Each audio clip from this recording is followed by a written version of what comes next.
La Ley General de Sociedades Mercantiles concede a los socios y accionistas de sociedades con el régimen de capital variable la facultad de desasociarse de conformidad con lo previsto en el artículo 220, con la limitación que se establece en su artículo 221.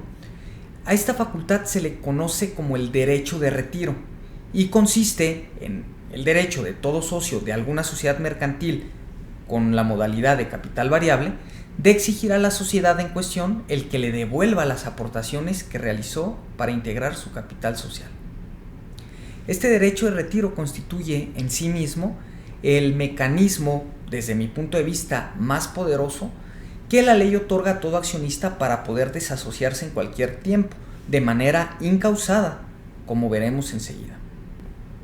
Artículo 220. El retiro parcial o total de aportaciones de un socio deberá notificarse a la sociedad de manera fehaciente y no surtirá efectos sino hasta el fin del ejercicio anual en curso, si la notificación se hace antes del último trimestre de dicho ejercicio, y hasta el fin del ejercicio siguiente, si se hiciere después. Artículo 221. No podrá ejercitarse el derecho de separación cuando tenga como consecuencia reducir a menos el mínimo del capital social. De estas disposiciones podemos extraer los siguientes elementos. Primeramente, el derecho de retiro es incausado, es decir, no se encuentra sujeto a causa, requisito o condición alguna, sino que el legislador permitió a los accionistas su libre ejercicio. Ahora, esto del libre ejercicio no significa que el retiro pueda ejercitarse sin ninguna formalidad, ¿sí? Sino que el accionista puede hacerlo sin causa. Como ya vimos, este artículo 220 preceptúa que el retiro deberá notificarse a la sociedad de manera fehaciente y que no va a surtir efectos sino hasta el fin del ejercicio anual en curso, si la notificación se hace antes del último trimestre de este ejercicio, o hasta el fin del ejercicio siguiente, si se hiciere después. A mi entender, esto cumple con un doble propósito. Primeramente, el de prevenir a la sociedad respecto de la disposición de fondos necesarios para hacer frente al reembolso del socio que se retira, y dos, el de dar a los acreedores seguridad de que la precaria garantía de permanencia y realidad del capital social se va a conservar hasta el fin del ejercicio en cuestión.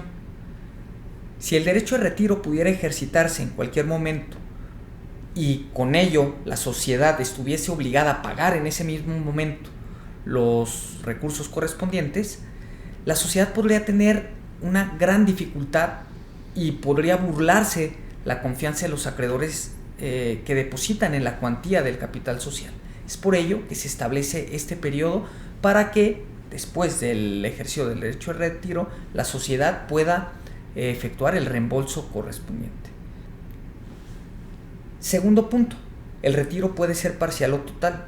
El artículo 220 de ninguna manera obliga al accionista que se retira a exigir que se le reintegre la totalidad de sus aportaciones, sino que el interesado puede pedir que únicamente se le devuelva una parte de ellas.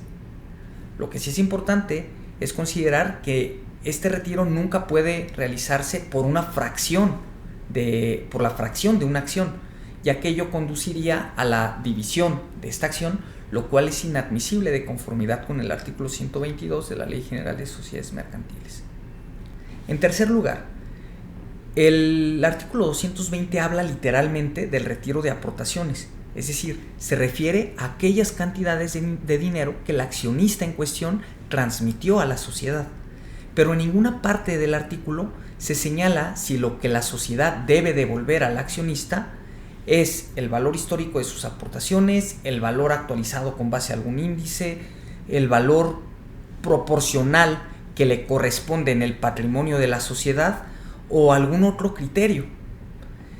Si consideráramos que simplemente se tiene que restituir el valor de las aportaciones, la fórmula parecería inequitativa, pues por un lado se estaría privando al accionista que ejercita el derecho de retiro de los beneficios que razonablemente esperaba de su inversión, o por otro lado, si la sociedad tuviese pérdidas y reembolsa el mismo importe que el accionista había aportado, implícitamente este accionista se estaría llevando un ganancial indebido a costa de la propia sociedad. Lo anterior sitúa a todos aquellos que tengan un interés jurídico en un caso concreto de ejercicio de derecho de retiro en un verdadero estado de incertidumbre y se abre la posibilidad a múltiples interpretaciones. De manera congruente con lo establecido para el derecho de separación, considero que el accionista no tiene derecho simplemente a que se le devuelva el valor nominal de su aportación, sino que el derecho debe ser para que se le pague su cuota en el haber social de la sociedad, la que resulta de la proporción de las acciones liberadas de las que sea titular, aunque, insisto, esta cuestión no es clara y como todo el derecho hay distintas interpretaciones al respecto. Y cuarto y quinto elemento, el derecho de retiro implica necesariamente una reducción del capital social y solo puede ser ejercido respecto del excedente del capital mínimo. Este punto es particularmente relevante dado que de aquí resulta una práctica dogmática que se ha venido dando en el foro mexicano por una indebida interpretación y entendimiento del régimen de capital variable. Esto lo abordaremos en algún otro video de valor, pero en cuanto a lo que corresponde a lo tratado en este video, simplemente tener en cuenta que el accionista no podrá ejercitar el derecho de retiro cuando en virtud de este ejercicio el capital social mínimo estatutario previsto para esta sociedad disminuya a una cantidad inferior. Finalmente, hay una subsistencia de la responsabilidad del accionista que se retira, es decir, no quiere decir que al separarse quede libre de cualquier tipo de responsabilidad. ¿Por qué? El artículo 14 de la ley establece que el socio que se separe o fuera excluido de la sociedad quedará responsable para con los terceros de todas las operaciones pendientes en el momento de la separación o exclusión. El pacto en contrario no producirá efecto en perjuicio de tercero. Y esto es todo por el video de hoy. Seguiremos compartiendo este tipo de videos con ideas tendientes a romper los viejos y falsos paradigmas que atentan contra el ingenio empresarial y entorpecen el desarrollo de los negocios en nuestro entorno. Les esperamos.